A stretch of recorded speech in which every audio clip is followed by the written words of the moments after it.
Hi, I'm Dr. Boyce Watkins from YourBlackWorld.com. In case you're wondering about the cheap audio quality, it's because I'm literally driving down I think it's I-85 North. I'm in Atlanta. And speaking of Atlanta, there's a lot that goes through my mind when it comes to Atlanta. Some of the best hip-hop artists in the world are in Atlanta. Two of my favorite artists, actually, Killer Mike and T.I. are in Atlanta.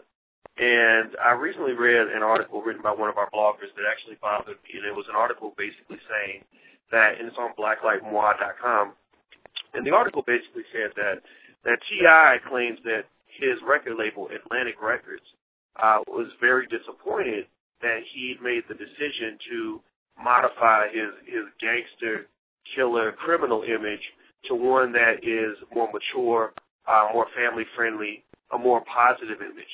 And that really bothered me when I heard this, because we have to applaud men when they step up to the plate and they try to grow. And it angers me that there are people who are seeking to, keep us from becoming men and make us remain little boys, which is not good for our community. So to talk about this, I brought in my homegirl, my partner in crime, Miss Yvette Carnell. How you doing today, Yvette? Pretty good. How about yourself? I'm chilling. I'm in the ATL shouting, me and you. We just doing our thing. So it's kind of cool that we're talking about T.I., because we're both right here in Atlanta, and it's odd that I'm calling you instead of actually doing this, like face-to-face. But, I felt the spirit moved me to reach out, and I appreciate you making the time to talk about this. Now, you're a big fan of hip-hop. You and I have been both fans of hip-hop as well as critics of hip-hop when the situation called for it. When you read about this and you heard about Atlantic Records kind of putting their heat on T.I. to maintain this less than favorable image, what was your thought on this matter? Well, let me just say I'm a fan of hip-hop, but I'm not a hip-hop head. So I know some people are like, well, you don't know X, Y, Z. Yeah, there are some people who study hip-hop, and that's what they know since 1989. I'm not there, but I am a fan. And I think the problem for me, in terms of hip-hop, is that artists aren't allowed to grow. Like you see other artists in other genres who want to branch out and do something new and explore different levels of creativity. And you don't see a lot of that being allowed in hip-hop. I think Kanye West is one of the only artists who's kind of given free rein to kind of explore new sound and explore new thoughts and ideas. But when you see that with other artists, it's kind of like they're pushed into a box. And so part of the criticism I've always had of Jay-Z is that I don't feel that he's grown. I think he's grown financially. But if you're a 43-year-old man and you're saying on a song, leave this, in response to Harry Belafonte, leave this to the youngins, you're not growing. You don't understand that you aren't the youngin anymore. You're a grown man, and you're making music that's similar to what you made almost a decade ago, and that's a problem. And I think part of that is the record label. They kind of want to box you in. They kind of want to get you to, still talking about selling crack or whatever you sold to finance your initial record project and distribution. And they want you to keep kind of regurgitating that meme for people. And I think that's a problem for hip-hop. I think that's a problem for young black men and women who listen to hip-hop, because growth is a natural part of life. Well, I agree with you. I think it's highly unfortunate that this would kind of go down. I mean, again, we're taking T.I.'s word for it, but I think if this is the case, if he's getting that kind of pressure, I think it's something that should offend all of us, because what we have to understand, and I talked to my really good friend in Atlanta who is an executive in advertising just yesterday. We had dinner, and he's not a black man, and he said, when we talked about hip-hop, he says, I don't think people really understand how well advertising works, how well marketing works, that when you're marketing and you're glamorizing a certain mindset, a certain lifestyle, people respond to that. He said, that's what we do every day. We make people respond to the things that we market. We make them want products that they really don't want. And so he said it's ridiculous for anybody to think that hip-hop music is just music. And so when you have corporate-owned entities that are not from the black community encouraging African-American men to market a lifestyle that is stunting the growth of millions of young black men across the country, we have to be offended by the fact that they are annihilating our families. They are chopping us down because a 30-year-old man who still thinks he's 18 years old is not going to make a good husband and father. He's going to make a good baby's daddy. That's where you get, all the stuff, the celebration of the Shorty Low situations with 11 babies, mamas, and all that. Don't get me wrong. I mean, love is love and family is family, and God bless him and his children. But I don't think we want a community where every man grows up thinking he's supposed to have a bunch of babies, mamas. We want men that think and understand that as a man, your job is to stand up for the people you love. Your job is to make sacrifices for the people you care about. Your job is to hold your community together against all enemies, foreign and domestic, as they say, with the U.S. military. And we don't have men that are in positions to stand up for that because many of their primary role models are giving them a message that really amounts to various forms of self-destruction. So, I'll tell you what I did, Yvette, in response to what I heard. I actually went out and supported T.I. I went to iTunes and I bought, I've always been a fan, and he's always been my favorite rapper. But I went to iTunes and I bought 4 of his albums just because, I'm wondering, what do you think? I mean, do you think that people, that the consumer can make a difference in terms of supporting the artists that we want to hear and really kind of, speaking up against the industry? I mean, what do you think is the right strategy for us in terms of confronting this nonsense and trying to make a difference here? Well, I think consumers have to do a better job of reaching out to and purchasing products from rappers who have made the transition or who were never a part of the drug game or whatever. I think it's your responsibility to support that. I mean, and I agree with the person that you spoke about earlier in terms of the power of marketing in anything. I remember a while ago, Mos Def had a song called New World Water, which basically kind of compared how different people use water in terms of, rich people use it to water leaves, and other parts of the world, they're dying because of lack of it or lack of fresh water. And it was this whole song just about water. And I remember that song got me thinking about the use of resources and, America's use of resources and how we're kind of gluttons, in terms of the rest of the world.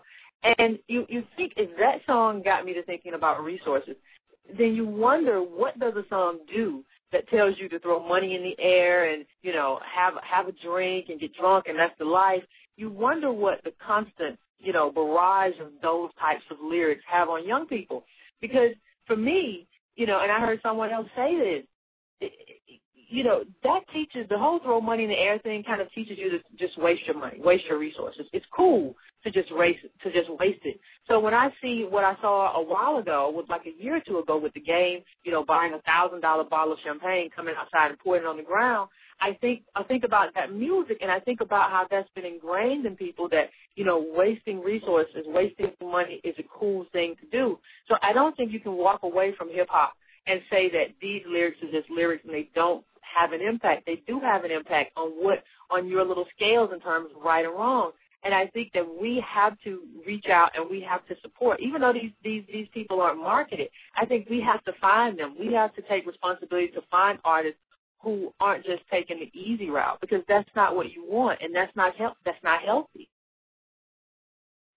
Yeah, I agree with you. I think that when you talk about the marketing of a lifestyle, the wasting of resources, all these other things, you really have to. People thought that I was being dramatic when I did that lecture series, commercialized hip-hop, the gospel of self-destruction. They thought I was just being overly analytical and overly critical and all these other things. And I said, okay, so, imagine you've got, 8, 9-year-old boys who are listening to music where in the first 60 to 90 seconds, they hear messages that tell them, number one, you want to stay high and drunk as much as possible.